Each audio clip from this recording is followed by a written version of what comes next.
Welcome back to ಭೂಮಿ stocks. ಈ ಒಂದು ವಿಡಿಯೋದಲ್ಲಿ ನಾನು BCom 5th semester PPA subject ಅಲ್ಲಿ ಒಂದು ಇಂಪಾರ್ಟೆಂಟ್ ಕ್ವೆಶ್ಚನ್ ಅನ್ನು ಎಕ್ಸ್ಪ್ಲೈನ್ ಮಾಡ್ತಾ ಇದ್ದೀನಿ. ಇನ್ನೂ ಯಾರಾದರೂ ನನ್ನ ಚಾನೆಲ್ ಅನ್ನು ಸಬ್ಸ್ಕ್ರೈಬ್ ಮಾಡ್ಕೊಂಡಿಲ್ಲ ಅಂತಂದ್ರೆ ಈಗಲೇ ಸಬ್ಸ್ಕ್ರೈಬ್ ಮಾಡಿಕೊಂಡು ವಿಡಿಯೋನ ಕಂಟಿನ್ಯೂ ಮಾಡಿ. ಈ ಒಂದು ಕಾನ್ಸೆಪ್ಟ್ ಏನು ಅಂತ ನಾವು ನೋಡೋದಾದ್ರೆ verifications of assets and liabilities. ಇದರಲ್ಲಿ ಲ್ಯಾಂಡ್ ಅಂಡ್ ಬಿಲ್ಡಿಂಗ್ ಇದೆ, ಪ್ಲಾಂಟ್ ಅಂಡ್ ಮಷಿನರಿ ಇದೆ, ಇನ್ವೆಸ್ಟ್ಮೆಂಟ್ಸ್ ಇದೆ, ಸನ್ಡ್ರಿ ಕ್ರೆಡಿಟರ್ಸ್. ಈ ನಾಲ್ಕು ಬಂದು ತುಂಬಾ ಅಂದ್ರೆ ತುಂಬಾ ಇಂಪಾರ್ಟೆಂಟ್. ಈ ಒಂದು ವಿಡಿಯೋದಲ್ಲಿ ನಾವು verifications of assets and liabilities ಅಂದ್ರೆ ಏನು, ಮತ್ತೆ verification of land and building ಹೆಂಗ್ ನಡೆಯುತ್ತೆ, ಪ್ಲಾಂಟ್ ಅಂಡ್ ಮಷಿನರಿಗೆ ಏನೇನು ಅವಶ್ಯಕತೆ ಇದೆ, ಈ ರೀತಿಯಾದ ಎಲ್ಲ ಒಂದು ಇನ್ಫಾರ್ಮೇಶನ್ ಅನ್ನ ನಾವು ತಿಳ್ಕೊಳ್ತಾ ಇದೀವಿ.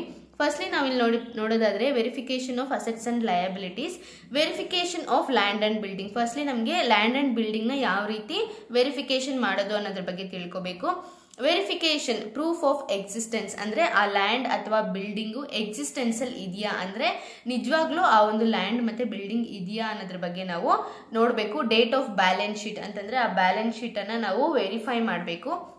ನೆಕ್ಸ್ಟ್ ಬಂದು verification of free hold land and building, checking the sales deed ಅನ್ನ ಚೆಕ್ ಮಾಡೋದು. ಫಾರ್ ಎಕ್ಸಾಂಪಲ್ಗೆ ನಾವು ಯಾರಿಗಾದ್ರೂ ಸೆಲ್ ಮಾಡಿದ್ರೆ ಆ ಸೇಲ್ಸ್ ಡೀಡ್ ಅನ್ನ ನಾವು ಚೆಕ್ ಮಾಡುವಂಥದ್ದು. ಅಥವಾ building in clients name, client ಹೆಸರಲ್ಲಿ ಬಿಲ್ಡಿಂಗ್ ಇದೆಯಾ ಅಥವಾ ಓನರ್ ಹೆಸರಲ್ಲೇ ಇನ್ನೂ ಬಿಲ್ಡಿಂಗ್ ಇದೆಯಾ, ಅಂದ್ರೆ ಸೇಲ್ ಆದ್ಮೇಲೂ ಕೂಡ ಯಾರ ಹೆಸರಲ್ಲಿ ಬಿಲ್ಡಿಂಗ್ ಇದೆ ಅನ್ನೋದ್ರ ಬಗ್ಗೆ ಡಿಟೇಲ್ಡ್ ಪ್ರೂಫ್ ಅನ್ನ ನಾವು ವೆರಿಫೈ ಮಾಡೋದು free hold land and building ಆಗಿರುತ್ತೆ.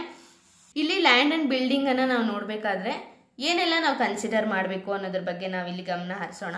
Verification of lease hold land and building. Lease hold ಅಂತಂದ್ರೆ ಏನು, ಲೀಸ್ಗೆ ಹಾಕೊಂಡಿರೋದು ಲ್ಯಾಂಡ್ ಅಂಡ್ ಬಿಲ್ಡಿಂಗ್ ಯಾವ ರೀತಿ ನಾವು ಇದ್ ಮಾಡ್ತೀವಿ ಅಂತ ಹೇಳ್ಬಿಟ್ಟು ಇಲ್ಲಿ ನಾವು ಫ್ರೀ ಹೋಲ್ಡ್ ಬಗ್ಗೆ ನೋಡಿದ್ವಿ, ಇಲ್ಲಿ ಲೀಸ್ ಹೋಲ್ಡ್ ನೋಡ್ತಾ ಇದೀವಿ. ವೆರಿಫೈ ದ ಲೀಸ್ ಟರ್ಮ್ಸ್ ಅನ್ನ ವೆರಿಫೈ ಮಾಡಬೇಕು. ಫಾರ್ ಎಕ್ಸಾಂಪಲ್ಗೆ ಎಷ್ಟು ವರ್ಷಕ್ಕೆ ನಾವು ಲೀಸ್ಗೆ ಹಾಕೊಂಡಿದೀವಿ ಅನ್ನೋದ್ರ ಬಗ್ಗೆ ವೆರಿಫೈ ಮಾಡಬೇಕು, ಅಥವಾ ಲೀಸ್ ಅಮೌಂಟ್ ಎಷ್ಟಿದೆ ಅದ್ರ ಬಗ್ಗೆ ವೆರಿಫೈ ಮಾಡಬೇಕು. And auditor will check the property physically is possible. ಪ್ರಾಪರ್ಟಿಯನ್ನ ಫಿಸಿಕಲಿ ಇದೆಯಾ, ಆ ಪ್ರಾಪರ್ಟಿ ಬಂದು ಇದೆಯಾ, ಯಾವ್ದು ಲೀಸ್ಗೆ ಹಾಕೊಂಡಿದಾರಲ್ಲ ಆ ಪ್ರಾಪರ್ಟಿ ಬಂದು ಎಕ್ಸಿಸ್ಟೆನ್ಸ್ ಅಲ್ಲಿ ಇದೆಯಾ ಅನ್ನೋದನ್ನ ಫಿಸಿಕಲ್ ಆಗಿ ಹೋಗಿ ಆಡಿಟರ್ ಬಂದು ಚೆಕ್ ಮಾಡ್ತಾನೆ. And he should check receipt of rent payment. ಲೀಸ್ಗೆ ಹಾಕೊಂಡಿರ್ತಾರಲ್ಲ ಅವಾಗ ಅವ್ರು ಸ್ವಲ್ಪ ಅಮೌಂಟ್ ಅನ್ನ ಪೇ ಮಾಡಿರ್ತಾರೆ, ಆ ಪೇಮೆಂಟ್ ಮಾಡಿರುವ ಸ್ಲಿಪ್ ಅನ್ನ ಚೆಕ್ ಮಾಡ್ತಾನೆ. And repairs on building and depreciation should be debited to revenue account. Revenue ಅಕೌಂಟ್ಗೆ ಬಂದು ರಿಪೇರ್ಸ್, ಬಿಲ್ಡಿಂಗ್ ಅಂಡ್ ಡಿಪ್ರಿಸಿಯೇಷನ್ ಇವೆಲ್ಲ ಕೂಡ ಡೆಬಿಟ್ ಆಗಿರ್ಬೇಕು ಅಂತ ಹೇಳಿದ್ದಾರೆ. And title deed, he should check agreement purchase price. Title deed ಅಂದ್ರೆ ಏನು ಇಲ್ಲ, ಅಗ್ರಿಮೆಂಟ್ ನ ಚೆಕ್ ಮಾಡಬೇಕು, ಅಂದ್ರೆ ಎಷ್ಟು ವರ್ಷಕ್ಕೆ ಲೀಸ್ ಹಾಕೊಂಡಿದ್ದಾರೆ. ಅಂಡ್ ಪರ್ಚೇಸ್ ಪ್ರೈಸ್, ಎಷ್ಟು ವರ್ಷಕ್ಕೆ ಅವರು ಪರ್ಚೇಸ್ ಪ್ರೈಸ್ ಅನ್ನ ಪೇ ಮಾಡಿದ್ದಾರೆ, ಅಥವಾ ಪರ್ಚೇಸ್ ಮಾಡ್ಕೊಂಡಿದ್ರೆ ಎಷ್ಟು ಪ್ರೈಸ್ ಅನ್ನ ಅವರು ಪೇ ಮಾಡಿದ್ದಾರೆ ಅನ್ನೋದ್ರ ಬಗ್ಗೆ ನೋಡಬೇಕು. And confirmation, he has to determine true ownership of asset. Asset ಅಂದ್ರೆ ಏನು, ಲ್ಯಾಂಡ್ ಅಂಡ್ ಬಿಲ್ಡಿಂಗ್ ಅಲ್ವಾ, ಆ ಲ್ಯಾಂಡ್ ಅಂಡ್ ಬಿಲ್ಡಿಂಗ್ಗೆ ನಿಜವಾದ ಓನರ್ ಯಾರು ಅನ್ನೋದನ್ನ ಅವನು ಕಂಡು ಹಿಡ್ಕೋಬೇಕು auditor. Next, sale of building. Management can sell the land. Auditor will examine the sale deed, amount received, date of sale.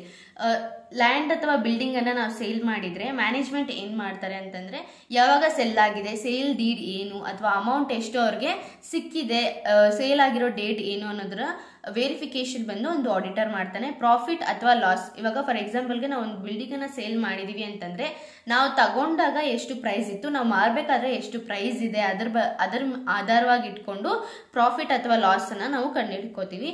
And construction cost, ಒಂದು ಬಿಲ್ಡಿಂಗ್ ಅನ್ನ ಕನ್ಸ್ಟ್ರಕ್ಟ್ ಮಾಡಬೇಕಾದ್ರೆ ಎಷ್ಟು ಕಾಸ್ಟ್ ಹಾಕಿರ್ತೀವಿ ಅಂಡ್ ಅದರಿಂದ ಬರ್ತಾ ಇರುವಂತಹ ರೆವೆನ್ಯೂ ಅಥವಾ ರೆಂಟ್ ನಮಗೆ ಎಷ್ಟು ಸಿಕ್ಕಿದೆ ಅದ್ರ ಬಗ್ಗೆ ಕೂಡ ಆಡಿಟರ್ ಬಂದು ಚೆಕ್ ಮಾಡ್ತಾನೆ. ಅಂಡ್ ಡಿಪ್ರಿಸಿಯೇಷನ್ ಚೆಕ್ ಮಾಡ್ತಾನೆ. And expenses of improvement, expenses made for improvement of land and building. For ಎಕ್ಸಾಂಪಲ್ಗೆ ಲ್ಯಾಂಡ್ ಅಥವಾ ಬಿಲ್ಡಿಂಗ್ ಅಲ್ಲಿ ಏನಾದ್ರೂ ಒಂದು ಡ್ಯಾಮೇಜಸ್ ಇರ್ಬೋದು, ಅಥವಾ ಏನಾದ್ರೂ ಒಂದು ರಿಪೇರ್ಸ್ ಮಾಡಿಸ್ಬೋದು.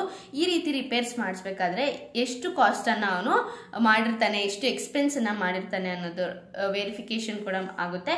ಅಂಡ್ ಸರ್ಟಿಫಿಕೇಟ್ ಆಫ್ ಮಾರ್ಟ್ಗೇಜ್ ಅಂದ್ರೆ ಸೇಲ್ ಆಫ್ ಪ್ರಾಪರ್ಟಿ, ಅಥವಾ ಏನಾದ್ರೂ ಒಂದು ಸರ್ಟಿಫಿಕೇಟ್ ಬಂದು ಇದ್ದೇ ಇರುತ್ತೆ. ಫಾರ್ ಎಕ್ಸಾಂಪಲ್ಗೆ ನಮ್ಮ ಮನೆ ಪತ್ರಗಳೆಲ್ಲ ಇರಲ್ವಾ, ಆ ರೀತಿಯಾದ ಪತ್ರಗಳು ಅವರಲ್ಲಿ ಇರುತ್ತೆ. ಆ ಲ್ಯಾಂಡ್ಗೆ ನಾವೇ ಓನರ್ ಅಥವಾ ನಾವೇ ಆ ಲ್ಯಾಂಡ್ ಅನ್ನ ಓನ್ ಮಾಡ್ಕೊಂಡಿದೀವಿ ಅನ್ನೋದಕ್ಕೆ ಆಧಾರವಾಗಿ ಕೆಲವೊಂದು ಸರ್ಟಿಫಿಕೇಟ್ಸ್ ಬಂದು ಇರುತ್ತೆ, ಅದನ್ನ ಕೂಡ ಒಂದು ಆಡಿಟರ್ ಬಂದು ವೆರಿಫೈ ಮಾಡ್ತಾನೆ.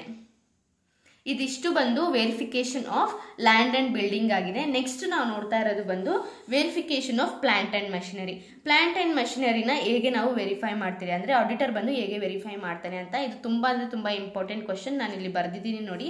First one physical existence. Plant ಅಥವಾ ಮೆಷಿನರಿ ಬಂದು ಫಿಸಿಕಲ್ ಆಗಿ ಎಕ್ಸಿಸ್ಟೆನ್ಸ್ ಇದೆಯಾ ಇಲ್ವಾ ಅಂತ ನೋಡ್ತಾನೆ.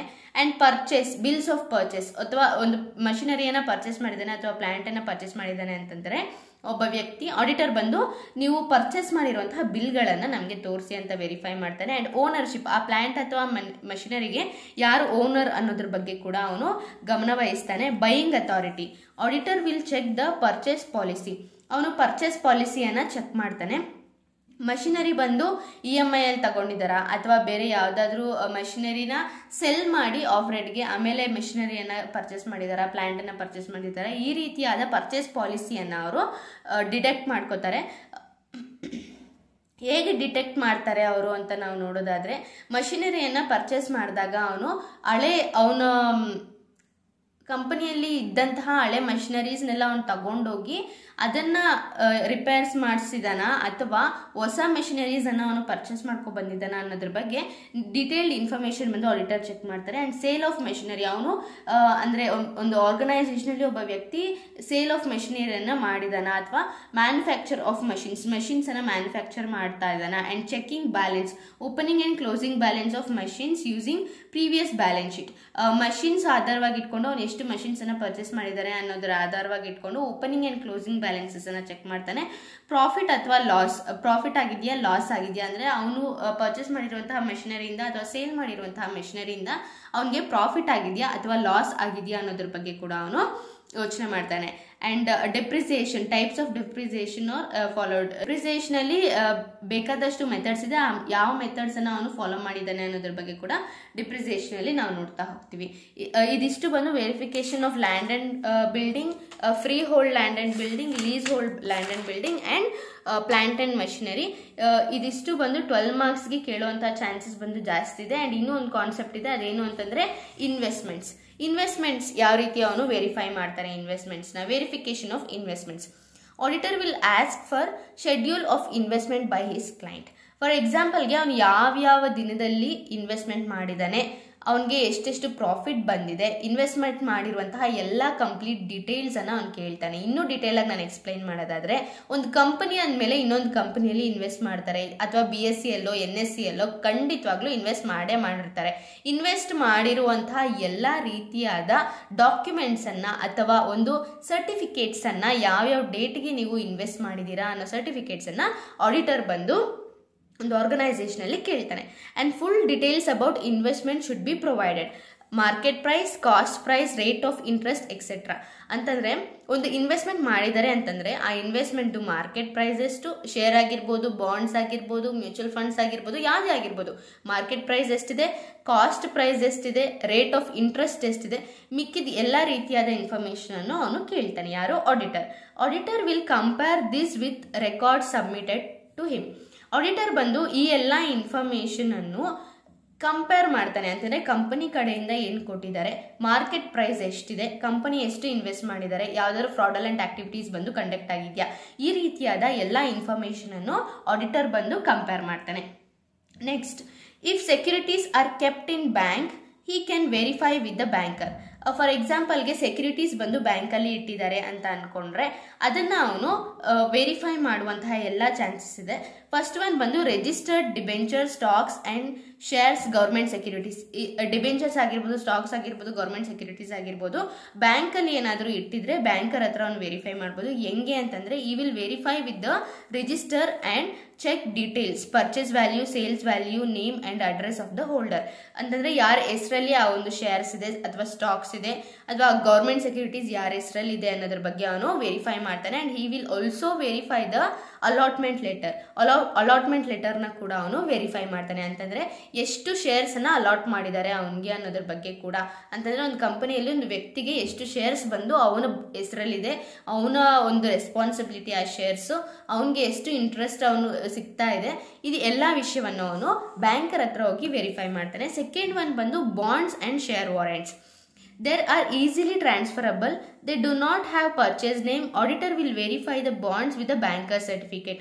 Banker certificate ತಗೊಂಡು ಈ ಒಂದು ಬಾಂಡ್ಸ್ ಅಥವಾ ಶೇರ್ಸನ್ನು ಅವನು ವೆರಿಫೈ ಮಾಡ್ತಾನೆ. ಈ ಬಾಂಡ್ಸ್ ಅಥವಾ ಶೇರ್ಸ್ ಬಂದು ಈಸಿಯಾಗಿ ಟ್ರಾನ್ಸ್ಫರಬಲ್ ಆಗಿರೋದ್ರಿಂದ ಯಾರು ಆಡಿಟರ್ ಬಂದು ಪರ್ಚೇಸ್ ನೇಮು, ಆಡಿಟರು ಅಥವಾ ಸೇಲ್ ಪ್ರೈಸು ಇದನ್ನೆಲ್ಲ ವೆರಿಫೈ ಮಾಡೋಕೆ ಹೋಗೋಲ್ಲ. ಜಸ್ಟ್ ಅವನು ಬ್ಯಾಂಕರ್ ಸರ್ಟಿಫಿಕೇಟನ್ನು ತಗೊಂಡು ವೆರಿಫೈ ಮಾಡ್ಕೊಂಡು ಹೋಗ್ತಾನೆ. ಇದಿಷ್ಟು ಬಂದು ಇನ್ವೆಸ್ಟ್ಮೆಂಟ್ಸ್ಗೆ ಸಂಬಂಧಪಟ್ಟಂಗೆ ವೆರಿಫಿಕೇಷನನ್ನು ಒಂದು ಆಡಿಟರ್ ಬಂದು ಮಾಡ್ತಾ ಹೋಗ್ತಾನೆ. ನಾನು ಇವಾಗ ಎಷ್ಟು ಎಕ್ಸ್ಪ್ಲೈನ್ ಮಾಡಿದ್ದೀನಿ ಅಂತಂದರೆ verification of free old land and building, lease old land and building and verification of plant and machinery, verification of investments. ಈ ಎಲ್ಲ ಕಾನ್ಸೆಪ್ಟ್ ಬಂದು ಎಕ್ಸಾಮ್ ಪಾಯಿಂಟ್ ಆಫ್ ವ್ಯೂ ತುಂಬ ಅಂದರೆ ತುಂಬ ಇಂಪಾರ್ಟೆಂಟ್ ಆಗಿದೆ. ಪ್ಲೀಸ್ ಸ್ವಲ್ಪ ಗಮನ ವಹಿಸ್ಕೊಂಡು ಈ ಒಂದು ಕ್ವಶನ್ಸನ್ನು ಓದಿ. ಈ ಒಂದು ಚಾಪ್ಟರಿಂದ ಈ ರೀತಿಯಾದ ಕ್ವಶನ್ಸ್ ಬಂದು ರೈಸ್ ಆಗೋ ಚಾನ್ಸಸ್ ಜಾಸ್ತಿ ಇದೆ. And meet in our next video. ಇನ್ನು ಯಾರಾದರೂ ನನ್ನ ಚಾನಲನ್ನು ಸಬ್ಸ್ಕ್ರೈಬ್ ಮಾಡ್ಕೊಂಡಿಲ್ಲ ಅಂತಂದರೆ ಪ್ಲೀಸ್ ನನ್ನ ಚಾನಲನ್ನು ಸಬ್ಸ್ಕ್ರೈಬ್ ಮಾಡ್ಕೊಳ್ಳಿ. ಆದಷ್ಟು ನನ್ನ ವೀಡಿಯೋಸನ್ನು ಶೇರ್ ಮಾಡ್ತಾ ಹೋಗಿ. ನಿಮಗೆ ನನ್ನ ವಿಡಿಯೋ ಬಂದು ಇಷ್ಟ ಆಗ್ತಾ ಇದ್ದರೆ ಪ್ಲೀಸ್ ನನ್ನ ವಿಡಿಯೋಗೆ ಒಂದು ಲೈಕ್ ಕೊಡಿ.